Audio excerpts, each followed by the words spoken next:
आप देख रहे हैं इंडिया खास न्यूज। हर खबर आप तक सबसे पहले देश की आवाज इंडिया खास न्यूज के साथ।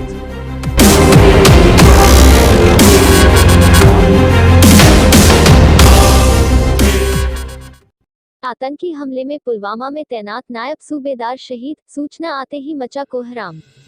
दक्षिण कश्मीर के पुलवामा में आतंकियों के हमले में कायमगंज के सीआरपीएफ के जवान नायब सूबेदार शहीद हो गए। शहादत की खबर मिलते ही परिजनों में कोहराम मच गया। आसपास के लोग व रिश्तेदार शोक संवेदना व्यक्त करने के लिए घर पहुंचने लगे। सीआरपीएफ के नायब सूबेदार विनोद कुमार पाल 53 कोतवाली कायमगंज के गांव नगला विधि के मूल निवासी है। कुछ महीने से उनका परिवार कायमगंज से सटे गांव दत्तू नगला नई कॉलोनी में रहने लगा। 24 जून को 20 दिन की छुट्टी बिताकर ड्यूटी पर गए थे। छुट्टी के दौरान पत्नी सुमन का ट्यूमर का ऑपरेशन भी कराया था। इस कारण वह दिन में कई बार घर के हाल चाल भी फोन से पूछते थे। बीते दोपहर नायब सूबेदार पुलवामा के गोंगुरा क्रॉसिंग पर अन्य जवानों के साथ चेकिंग कर रहे थे।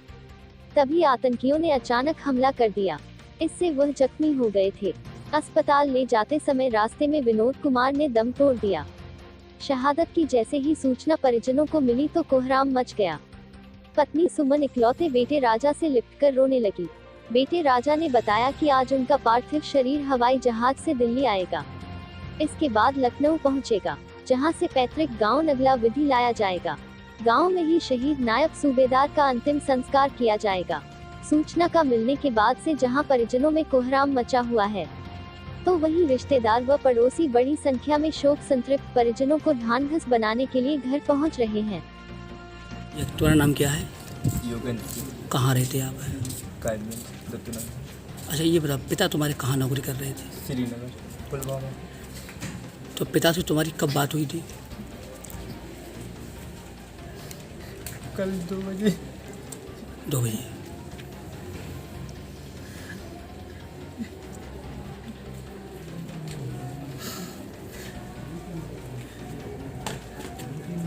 क्या बता रहे थे तुम्हें? बस ऐसी घर की परिवार की बात हुई। फिर उसके बाद सूचना तुम्हें कब मिली है? कंपनी कमांडर थे, उन्होंने सूचना दी थी हमको कि पहले बोला कि घायल हो गए, गोली लग गई है, गंभीर है। फिर उसके बाद बोला, हमने खुद कॉल की, फिर उन्होंने बताया कि अब वो सही हो गए।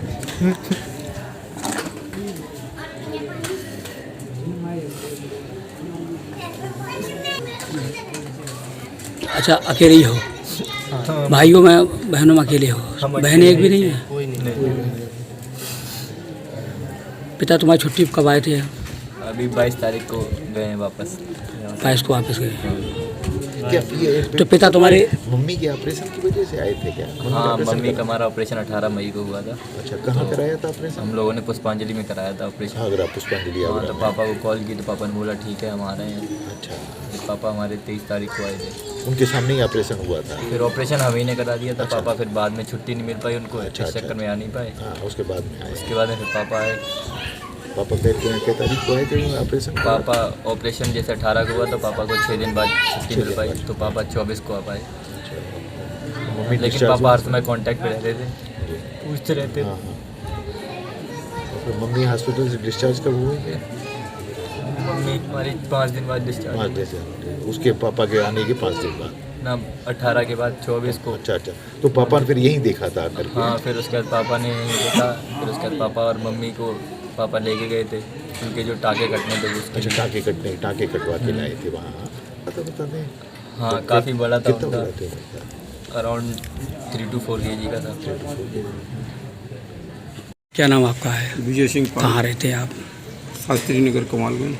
अच्छा, ये जो पुलवामा में शहीद हुए हैं आपके, ये कौन थे?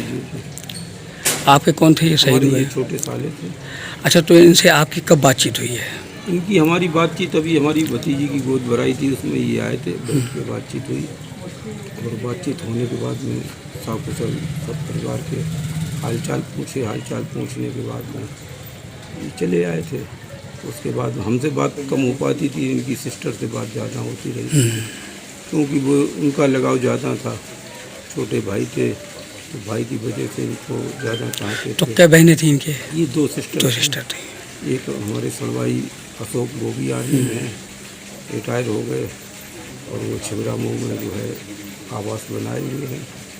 और ये बहुत समाज के लिए भी बहुत व्यवहार कुशल थे और रिश्तेदारियों में कोई भी कार्यक्रम होता था उसमें अपनी भूमिका। अच्छा, कल आपको जानकारी क्या मिली? कल हमको ये जानकारी मिली कि इनको जो है आतंकवादियों ने गोली से जो है ये अटैक कर दिया है। जब दूसरी जानकारी सटीक हुई कि इनको जो है कई साथियों के साथ यही शहीद हुए हैं, बड़ा दुख हुआ। हम एटा में थे, वहाँ से आए तो यहाँ स्थिति पता हुई, तब से यहीं इंतज़ार कर रहे हैं पूरा परिवार गांव से। अच्छा, डेड बॉडी अभी आई नहीं है? डेड बॉडी कब तक आने की संभावना है? अब संभावना ये प्रशासन कैसे निकलता है वहाँ प्रशासन के ऊपर है, वो अपनी व्यवस्था के साथ जो है। अच्छा, इनके कितने बेटे थे? इनके एक बेटा है। सिर्फ एक बेटा है, बेटियाँ नहीं हैं? बेटी नहीं है। और वो बेटा जो है आज ये दुख का संकट बेटे पे, पूरे परिवार पे, पूरी समाज पे जो एक घड़ी आई है दुख की, ये बहुत आसानी है इसकी भरपाई आज की दुनिया में हम लोग बहुत अछूते हैं।